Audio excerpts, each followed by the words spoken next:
Ave María Purísima, sin pecado concebida. Libro 3. Capítulo 1. Entrada en Jerusalén y purificación del templo. Tema 2. La purificación del templo. Marcos nos dice que Jesús, después de este recibimiento, fue al templo, lo estuvo observando todo y siendo ya tarde, se fue a Betania, donde se alojaba aquella semana. Al día siguiente volvió al templo y empezó a echar fuera a los que vendían y compraban. Cito: volcó las mesas de los cambistas y los puestos de los que vendían palomas. Fin de la cita. Capítulo 11, versículo 15. Justifica su modo de obrar con una palabra del profeta Isaías, que él integra con otra de Jeremías. Cito: mi casa se llama casa de oración para todos los pueblos. Vosotros, en cambio, la habéis convertido en cueva de bandidos. Fin de la cita. Marcos capítulo 11, versículo 17. Comparar Isaías capítulo 56, versículo 7 y Jeremías capítulo 7, versículo 11. ¿Qué es lo que hizo Jesús? ¿Qué quiso dar a entender con ello? En la literatura exegética se pueden reconocer tres grandes líneas de interpretación que hemos de considerar brevemente. En primer lugar, la tesis según la cual la purificación del templo no significaba un ataque contra el templo como tal, sino que se refería solo a los abusos. Ciertamente, los mercaderes tenían permiso de la autoridad judía, que sacaba de eso beneficios. En este sentido, la actividad de los cambistas y de los comerciantes de ganado era legítima, según las normas vigentes. También es comprensible que estuviera previsto el cambio de las monedas romanas en uso por la moneda del templo, precisamente en el patio de los gentiles, dado que la primera debían considerarse idólatras por llevar la imagen del emperador y también que allí se vendían los animales para el sacrificio. Pero esta mezcla entre templo y negocios no se correspondían con el planteamiento arquitectónico del templo, con el destino propio del patio de los gentiles. Con su intervención, Jesús atacaba la normativa en vigor dispuesta por la aristocracia del templo, pero no violaba la ley y los profetas. Al revés, contra una praxis profunda, corrupta, que se había convertido en derecho. Reivindicaba el derecho esencial y verdadero, el derecho divino de Israel. Solo así se explica por qué no intervino la policía del templo ni la corte romana que había en la fortaleza Antonia. Las autoridades del templo se limitaron a preguntar a Jesús qué autorización tenía para hacer lo que hizo. En este sentido, es justa la tesis argumentada minuciosamente sobre todo por Vittorio Messori, según la cual Jesús actuó conforme a la ley en la purificación del templo, impidiendo un abuso respecto al templo. Pero si de eso se quisiera sacar la conclusión de que Jesús aparece como un simple reformador que defienden los preceptos judíos de santidad, no se valoraría bien el verdadero sentido del acontecimiento. Las palabras de Jesús demuestran que su reivindicación iba más al fondo, precisamente porque con su actuación pretendían dar cumplimiento a la ley y los profetas. Llegamos así a una segunda explicación que contrasta con la primera. La interpretación político-revolucionaria del acontecimiento. Ya en la Ilustración se había producido intentos de interpretar a Jesús como un revolucionario político, pero solo la obra de Robert Eisler, Jesus Basileus o Basileusas, publicada en 2 volúmenes, Heidelberg, 1929 y 1930, trato de demostrar coherentemente basándome en el conjunto de los datos neotestamentarios que, cito, Jesús habría sido un revolucionario político de carácter apocalíptico, habría sido arrestado y ejecutado por los romanos por haber provocado una insurrección en Jerusalén. Fin de la cita. El libro causó una enorme sensación, pero dada la situación particular de los años 30, no obtuvo en aquel tiempo un efecto duradero. Solo en los años 60 se formó el clima espiritual y político en el que una visión como esta pudo desarrollar una fuerte explosión. Entonces fue Samuel George Frederick Brandon en su obra Jesus and the Zealot, Nueva York, 1967, quien dio a la interpretación de Jesús como revolucionario político una aparente legitimación científica. Con eso, Jesús fue colocado en la línea del movimiento de los celotes, que veía su fundamento bíblico en el sacerdote Pinjas, un nieto de Aarón. Pinjas traspasó con la lanza a un judío que se había juntado con una mujer idólatra. En aquel momento fue considerado como modelo de los celantes, de la ley del culto ofrecido únicamente a Dios. Numeral 25. El movimiento celote reconocía su origen concreto en la iniciativa del padre de los hermanos macabeos, Matías, que frente al intento de uniformar a Israel totalmente según el modelo de la cultura unitaria helenística, privándolo con eso también de su identidad religiosa, había afirmado, cito, «No obedeceremos las órdenes del rey, desviándonos de nuestra religión a la derecha ni a la izquierda». Fin de la cita. Primer libro de los Macabeos, capítulo 2, versículo 22. Esta palabra inició la insurrección contra la dictadura helenística. Matatías llevó a la práctica de su palabra, mató al hombre que, siguiendo los decretos de las autoridades helenísticas, quería ofrecer públicamente sacrificios a los ídolos. Cito, al verlo, Matatías se indignó, corrió a degollar a aquel hombre sobre el ara en su celo por la ley. Fin de la cita. Primer libro de Macabeos, capítulo 2, versículo 24 y siguientes. De allí en adelante, la palabra celo, celos en griego, fue el término clave para expresar la disponibilidad a comprometerse con la fuerza en favor de la fe de Israel, a defender el derecho y la libertad de Israel mediante la violencia. Según la tesis de Eiser y Brandon, habría que colocar a Jesús en esta línea del celos, de los celotes, una tesis en la que en los años 60 suscitó una oleada de teologías políticas y teologías de la revolución. Como prueba central de esta teoría se aducía entonces la purificación del templo, que habría sido evidentemente un acto de violencia porque sin violencia ni siquiera habría podido ocurrir, aunque los evangelistas hayan tratado de ocultarlo.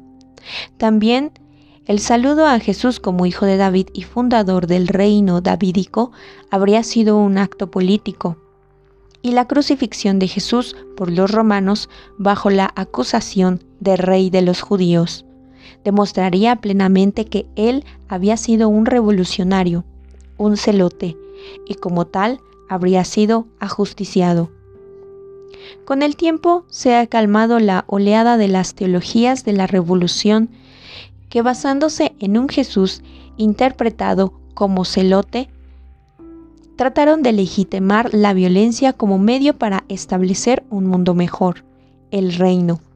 Los terribles resultados de una violencia motivada religiosamente están a la vista de todos nosotros y de manera más que sobradamente rotunda. La violencia no instaura el reino de Dios, el reino del humanismo. Por el contrario, es un instrumento preferido por el anticristo. Por más que invoque motivos religiosos, e idealistas no sirve a la humanidad, sino a la inhumanidad. Pero entonces, ¿cuál es la verdad acerca de Jesús? ¿Fue tal vez un celote? ¿La purificación del templo fue quizás el principio de una revolución política? Toda la actividad y el mensaje de Jesús, desde las tentaciones en el desierto, su bautismo en el Jordán, el sermón de la montaña, hasta la parábola del juicio final, comparar Mateo capítulo 25 y su respuesta a la confesión de Pedro, se oponen decididamente a ello, como hemos visto en la primera parte de esta obra. No. La insurrección violenta, el matar a otro en nombre de Dios, no se corresponde con su modo de ser. Su celo por el reino de Dios fue completamente diferente. No sabemos precisamente lo que se imaginaron los peregrinos cuando en la entronización de Jesús hablaban de el reino que llega, el de nuestro padre David. Pero lo que Jesús mismo pensaba y pretendía, lo ha mostrado muy a las claras con sus gestos y con las palabras proféticas en cuyo contexto se puso él mismo. Ciertamente, en los tiempos de David, el burro habría sido la expresión de su majestad, y siguiendo la estela de esta tradición, Zacarías presenta al nuevo rey de la paz, que cabalga en un borrico, cuando entra en la ciudad santa. Pero ya en los tiempos de Zacarías y todavía más en los de Jesús, el caballo se había convertido en la expresión del poder y de los poderosos, mientras que el burro era el animal de los pobres, y por tanto la imagen de una majestad bien diferente. Es verdad que Zacarías anuncia un reino de mar a mar, pero precisamente con ello abandona el cuadro nacional e indica una nueva universalidad en la que el mundo encuentra la paz de Dios y la adoración del único Dios. Permanece unido por encima de todas las fronteras. En ese reino del que habla el profeta se rompen los arcos guerreros. Lo que en él es todavía una visión misteriosa, cuya configuración concreta no se puede percibir con nitidez cuando se avista en lontananza su llegada, se irá desvelando poco a poco en el obrar de Jesús, aunque solo podrá adquirir su plena forma después de la resurrección y en la progresión del Evangelio hacia los paganos. Pero también en el momento de la entrada de Jesús en Jerusalén, la conexión con la profecía tardía en la cual Jesús enmarca su acción daba a su gesto una orientación en contraste radical con la interpretación de los celotes. Jesús no solo encontró en Zacarías la imagen del Rey de la Paz que llega sobre un borrico, sino también la del pastor herido que con su muerte trae la salvación, y la imagen del traspasado hacia el que todos habrían vuelto la mirada. Otro gran punto de referencia en el cual Jesús enmarcaba su actuación era la visión del siervo de Dios que sufre y que sirviendo ofrece la vida por la multitud y trae así la salvación. Comparar Isaías capítulo 52, versículo 13 y capítulo 53, versículo 12. Esta profecía tardía es la clave de interpretación con la que Jesús abre el Antiguo Testamento. A partir de ella, él mismo se convierte más tarde, después de la Pascua, en la clave para leer de modo nuevo la ley y los profetas. Vengamos ahora a las palabras de interpretación con la que Jesús mismo explica el gesto de la purificación del templo. Escuchemos ante todo a Marcos, con el que coinciden Mateo y Lucas. Prescindiendo de pequeñas variantes, después de la purificación, Jesús enseñaba, nos dice Marcos. El evangelista ve resumido lo esencial de esta enseñanza en las palabras de Jesús. Cito: ¿No está quizás escrito, mi casa se llama casa de oración para todos los pueblos? Vosotros, en cambio, la habéis convertido en cueva de bandidos. Fin de la cita. Capítulo 11, versículo 17. En esta síntesis de la doctrina de Jesús sobre el templo, como ya hemos visto, están como fundidas dos palabras proféticas. Ante todo, la visión universalista del profeta Isaías, capítulo 56, versículo 7, de un futuro en el que en la casa de Dios todos los pueblos adorarán al Señor como único Dios.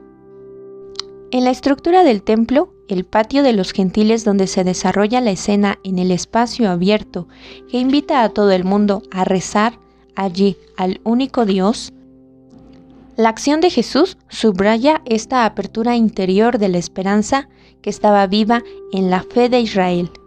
Aunque Jesús limita conscientemente su intervención a Israel, está sin embargo movido siempre por la tendencia universalista de abrir a Israel, de manera que todos puedan reconocer en el Dios de este pueblo al único Dios común a todo el mundo.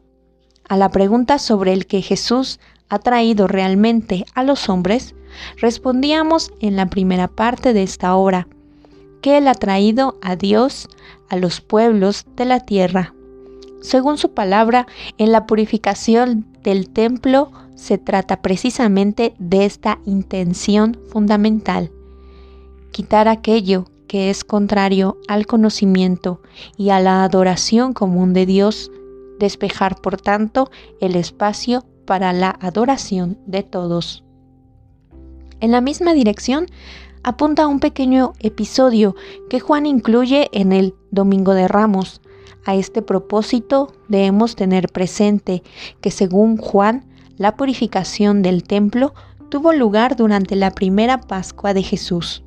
Al principio de su actividad pública, los sinópticos, en cambio, como ya hemos visto, solo relatan una única Pascua de Jesús, y así la purificación del templo se sitúa necesariamente en los últimos días de toda su actividad, mientras que hasta hace algún tiempo la exegesis partía predominantemente de la tesis de que la datación de San Juan era teológica y no exacta en el sentido biográfico cronológico.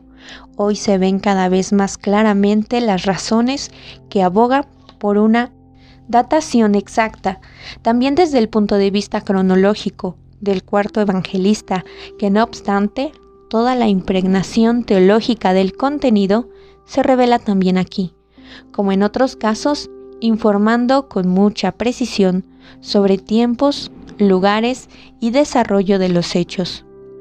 Pero no debemos entrar aquí en esta discusión, a fin de cuentas, secundaria. Detengámonos sencillamente a examinar ese pequeño episodio que para Juan no está relacionado temporalmente con la purificación del templo, pero que aclara ulteriormente su sentido intrínseco. El evangelista dice que había también entre los peregrinos algunos griegos, cito, que habían subido para adorar en la fiesta. Fin de la cita. Juan capítulo 12, versículo 20. Estos griegos se acercan a Felipe, el de Betsania, de Galilea, y le ruegan: Señor, queremos ver a Jesús. Capítulo 12, versículo 21. En el discípulo con nombre griego, procedente de la Galilea medio pagana, ven obviamente a un intermediario que puede facilitarles el acceso a Jesús. Esta palabra de los griegos, Señor, queremos ver a Jesús, nos recuerda a cierto modo la visión que San Pablo tuvo de aquel macedonio que le dijo, cito, ven a Macedonia y ayúdanos. Fin de la cita. Hechos, capítulo 16, versículo 9. El Evangelio prosigue comentando que Felipe habló con Andrés y ambos expusieron la petición a Jesús, como sucede a menudo en el Evangelio de Juan. Jesús responde de una manera misteriosa y a aquel momento enigmática. Cito, ha llegado la hora en que sea glorificado el Hijo del Hombre. En verdad os digo que si el grano de trigo no cae en tierra y muere, queda infecundo, pero si muere, da mucho fruto. Fin de la cita. capítulo 12, versículos 23 y siguientes.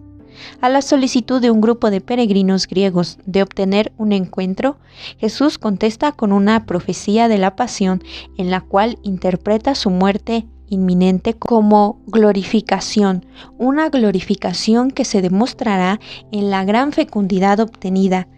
¿Qué significa esto? Lo que cuenta no es un encuentro inmediato y extremo entre Jesús y los griegos. Habrá otro encuentro que irá mucho más al fondo. Sí, los griegos lo verán, irá a ellos a través de la cruz, irá como grano de trigo muerto y dará fruto para ellos. Ellos verán su gloria. Encontrarán en el Jesús crucificado al verdadero Dios que estaban buscando en sus mitos y en su filosofía. La universalidad de la que habla la profecía de Isaías, comparar capítulo 56, versículo 7, se manifiesta a la luz de la cruz. A partir de la cruz, el único Dios se hace reconocible para los pueblos. En el Hijo conocerán al Padre, y de este modo al único Dios que se ha revelado en la zarza ardiente. Pero volvamos a la purificación del templo, donde la promesa universalista de Isaías se entrelaza también con aquella otra palabra de Jeremías. Cito: «Habéis hecho de mi casa una cueva de bandidos». Fin de la cita. Comparar capítulo 7, versículo 11.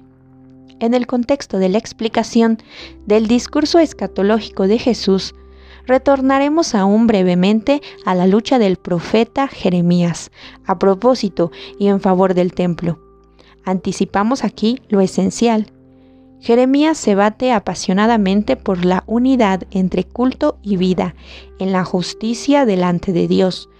Lucha contra una politización de la fe, según la cual Dios debería defender en cualquier caso su templo, para no perder el culto. Sin embargo, un templo que se ha convertido en una cueva de bandidos no tiene la protección de Dios. En la convivencia entre culto y negocios que Jesús combate, Él ve obviamente que se produce de nuevo la situación de los tiempos de Jeremías. En este sentido, tanto su palabra como su gesto son una advertencia en la que sobre la base de Jeremías se podría percibir también la alusión a la destrucción de este templo. Pero como Jeremías tampoco, Jesús es el destructor del templo. Ambos indican con su pasión quién y qué es lo que destruirá realmente el templo. Esta explicación de la purificación del templo resulta más clara aún a la luz de una palabra de Jesús que en este contexto es transmitido solo por Juan, pero que de una manera deformada se encuentra también en labios de los falsos testigos durante el proceso de Jesús, según el relato de Mateo y Marcos. No cabe duda de que dicha palabra se remonta a Jesús mismo, y es igualmente obvio que se la debe situar en el contexto de la purificación del templo. En Marcos, el falso testigo dice que Jesús habría declarado: «Yo destruiré este templo, edificado por hombres, y en 3 días construiré otro no edificado por hombres». Capítulo 14, versículo 58. Con esto, el testigo se aproxima mucho quizás a la palabra de Jesús, pero se equivoca en un punto decisivo. No es Jesús quien destruye el templo. Lo abandonan a la destrucción quienes lo convierten en una cueva de ladrones, como había ocurrido en los tiempos de Jeremías. En Juan, la verdadera palabra de Jesús se presenta así: «Destruid este templo, y yo en 3 días lo levantaré». Capítulo 2, versículo 19. Con esto Jesús responde a la petición de la autoridad judía de una señal que probará su legitimación para un acto como la purificación del templo. Su señal es la cruz y la resurrección. La cruz y la resurrección lo legitiman como aquel que establece el culto verdadero. Jesús se justifica a través de su pasión. Este es el signo de Jonás, que Él ofrece a Israel y al mundo. Pero la palabra va todavía más al fondo. Con razón, dice Juan, que los discípulos solo comprendieron esa palabra en toda su profundidad al recordarla después de la resurrección, rememorándola a la luz del Espíritu Santo como comunidad de los discípulos, como iglesia. El rechazo a Jesús, su crucifixión, significa al mismo tiempo el fin de este templo. La época del templo ha pasado. Llega un nuevo culto en un templo no construido por hombres.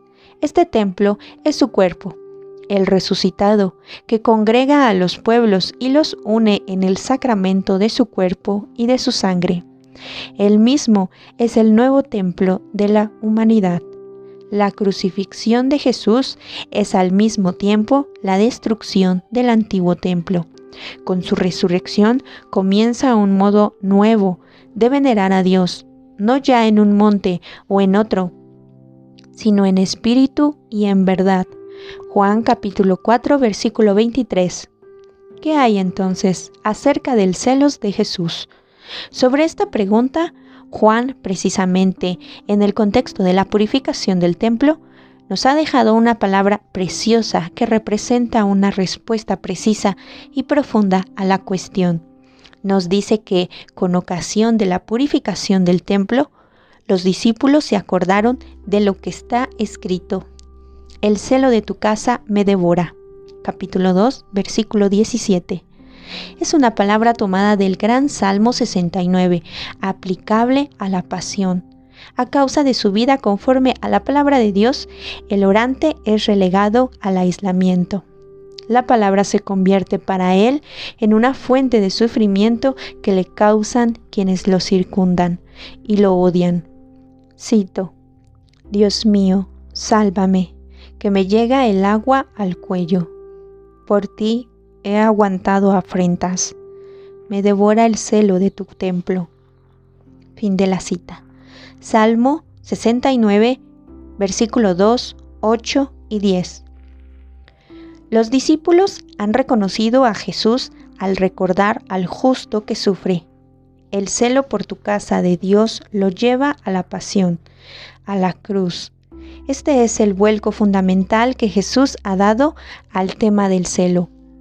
Ha transformado el celo de servir a Dios mediante la violencia en el celo de la cruz. De este modo ha establecido definitivamente el criterio para el verdadero celo. El celo del amor, que es entrega. El cristiano ha de orientarse por este celo. En eso reside la respuesta auténtica a la cuestión sobre el celotismo de Jesús. Esta interpretación encuentra confirmación nuevamente en dos pequeños episodios con los que Mateo concluye el relato de la purificación del templo. Cito: En el templo se acercaron a él ciegos y tullidos, y los curó. Fin de la cita. Capítulo 21, versículo 14. Al comercio de animales y al negocio con los dineros, Jesús contrapone su bondad sanadora. Esta es la verdadera purificación del templo. Jesús no viene como destructor, no viene con la espada del revolucionario, viene con el don de la curación. Se dedica a quienes son regalados al margen de la propia vida y de la sociedad a causa de su enfermedad.